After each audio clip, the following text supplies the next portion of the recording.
अस्सलामुअलैकुम my YouTube family. आज की वीडियो में मैं आपके लिए मज़ेदार से मूली के पकौड़ों की रेसिपी लेके आई हूँ।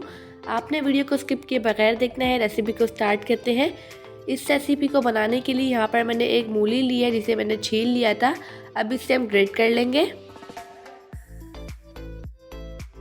यहाँ पर मैंने मूली को ग्रेट कर लिया है। अब इसका पानी हम रिमूव कर लेंगे। ये जो पानी आया है इसे हम गिरा देंगे। अब इसमें मैं एक छोटे साइज का प्याज डाल दूंगी।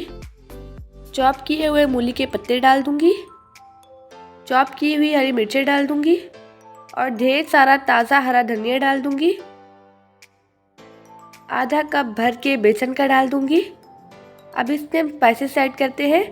हाफ टेबल स्पून कुटी हुई लाल मिर्च डाल दूंगी। 1/4 टीस्पून हल्दी पाउडर डाल दूंगी। 1/4 टीस्पून ही लाल मिर्च का पाउडर डाल दूंगी। 1 टीस्पून दरदरा पिसा हुआ ज़ीरा पाउडर और धनिया पाउडर डाल दूंगी और 1 टीस्पून ही नमक डाल दूंगी। नमक आप अपने टेस्ट के मुताबिक कम या ज़्यादा कर सकते हैं।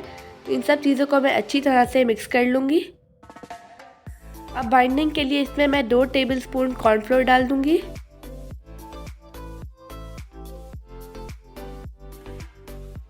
इन सब चीज़ों को अच्छी तरह से मिक्स कर लूँगी।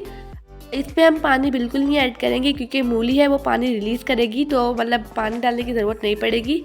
यहाँ पर पकौड़ों का बैटर रेडी हो चुका है। अब इसे हम फ्राई करते हैं। इससे हम मीडियम टू हाई फ्लेम पर फ्राई करेंगे। यहाँ पर मैंने तेल को गर्म कर लिया है। अब इसमें 1 बाय 1 करके ऐड करती जाऊँगी। आपने पकौड़ों को क्रिस्पी होने तक फ्राई कर लेना है। अगर आपको वीडियो अच्छी लगे तो वीडियो को लाइक, शेयर और चैनल को सब्सक्राइब कर दीजिएगा। अब इसकी साइड हम चेंज कर लेंगे। पकौड़ों की इस रेसिपी को आप ज़रूर ट्राई कीजिएगा और मुझे कमेंट करके बताइएगा कि आपकी रेसिपी कैसी बनी।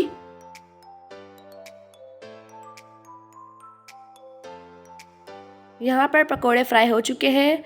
मुझे अपनी दुआ में याद रखिएगा। अब मिलते हैं कल किसी नई रेसिपी के साथ। जब तक के लिए अल्लाह हाफिज़, बाय बाय।